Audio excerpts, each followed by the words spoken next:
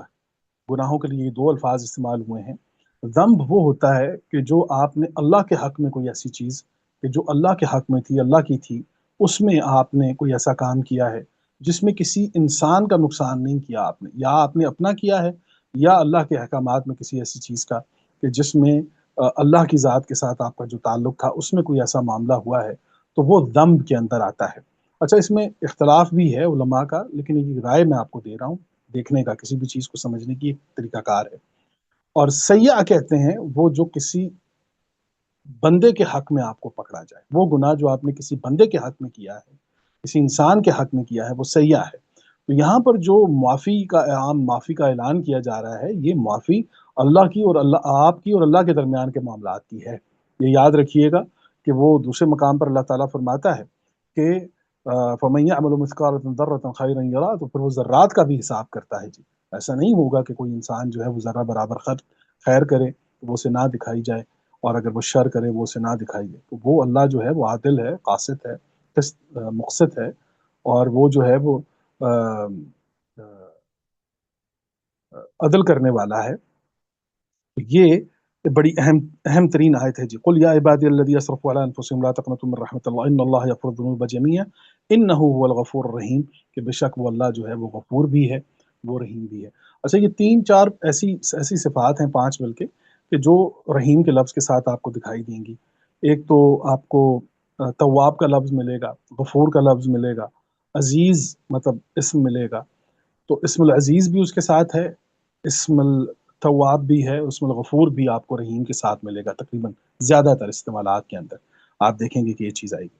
تو قل یا عبادی الذین اسرفوا علی انفسہم، تو اپنے بندوں سے کہہ دیں کہ اگر آپ اپنے نفس پر ظلم کر چکے ہیں، اب یہ بھی ایک مقام ہے،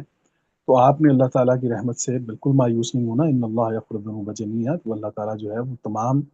وہ گناہ کے جو آپ کے اور آپ کے اللہ کے درمیان کے معاملات ہیں وہ اللہ تعالیٰ معاف کرے گا۔ انہ هو الغفور الرحیم، بے شک وہ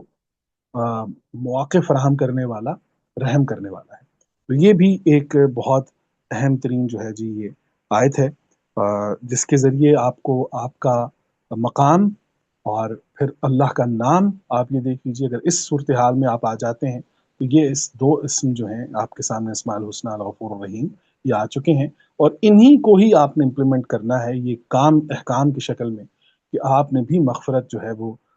ہے وہ غفور بن کر سامنے آنا ہے، آپ نے غفر کرنا ہے، آپ نے دوسروں کو مواقع فراہم کرنے ہیں، معاف کرنا ہے،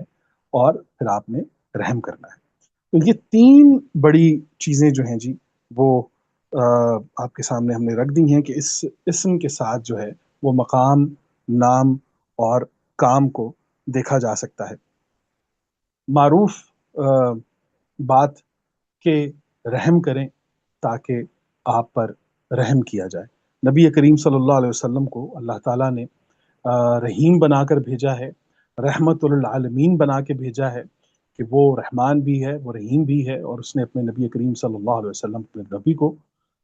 کائنات کے لیے، عالمین کے لیے جو ہے وہ رحمت بنا کے بھیجا ہے۔ بقول حضرت واصف، انہوں نے فرمایا کہ نبی کریم صلی اللہ علیہ وسلم رحمت للعالمین ہیں، تو ایک امتی ہونے کے ناطے ہمارا کام یہ بنتا ہے کہ ہم ان کی رحمت کو عالمین تک پہنچا دیں۔ تو اللہ کریم آپ سب کے دلوں پر تسکین القرآن نازل فرمائے، اور اللہ کریم ہمیں اس اسم کو سمجھنے کی توفیق عطا فرمائے،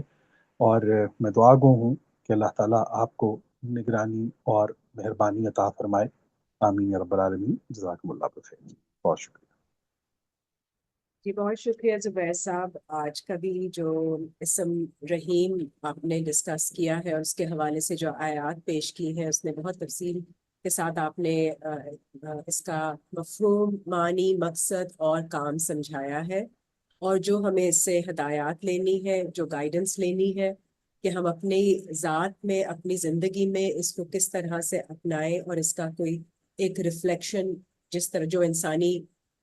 انسانی لیول کے اوپر ہم دکھا سکتے ہیں، کوشش کر سکتے ہیں اپنی پوری طرح سے، اس طرح سے اس کو پورا کرنے کی کوشش کریں۔ وہ ہمارے جو